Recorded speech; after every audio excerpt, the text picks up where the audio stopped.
Today, I'm going to tell you why so many study permits get refused. The number one reason why your study permit gets refused is your study plan. That is an explanation to the officer why you're going to study what you're going to study. So let's say you're a veterinarian in your home country, you want to come to Canada and become a tattoo artist. That plan doesn't make sense. So your study plan needs to explain why you need to study the thing that you need to study in Canada, how does this benefit you in your home country, and how are you going to return home and use this. That's the main thing that you need to explain to the officer.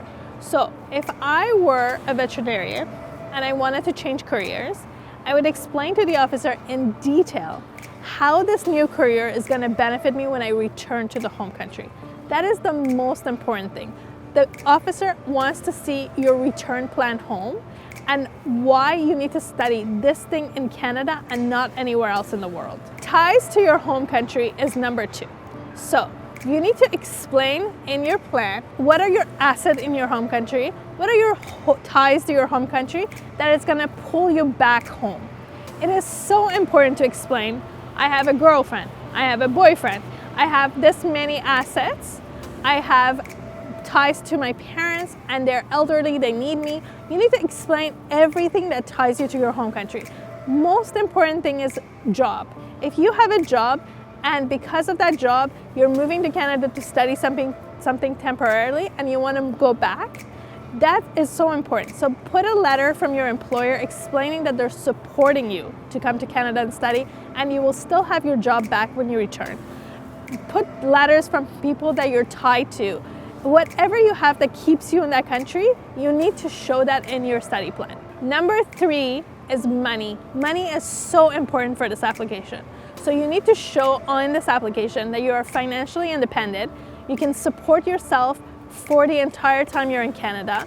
Government of Canada says you need to show $10,000 plus tuition, but nowadays you need to show so much more money. The good thing about this application is that you can have a sponsor. So that person needs to show the government of Canada that they have money and that they will support you throughout the entire time you're studying in Canada. It's very important to know that money doesn't always need to be liquid cash in a bank account. A lot of countries are experiencing hardship and money is depreciating on a daily basis. So you can show gold, you can show stocks, you can also show cryptocurrency.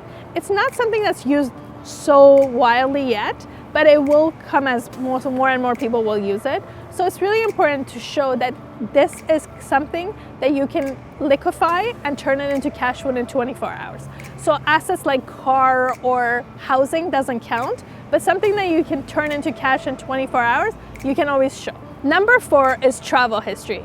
This doesn't apply to every study permit, but if you're from a turmoil country or a country that's experiencing hardship, travel history just helps so much because a lot of the officers are looking for this.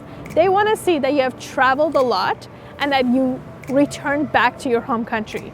That kind of shows them that you will come to Canada and then at the end of your studies, you will return back home. If you have any questions about this process or any other immigration process, please reach out. We are always here to help.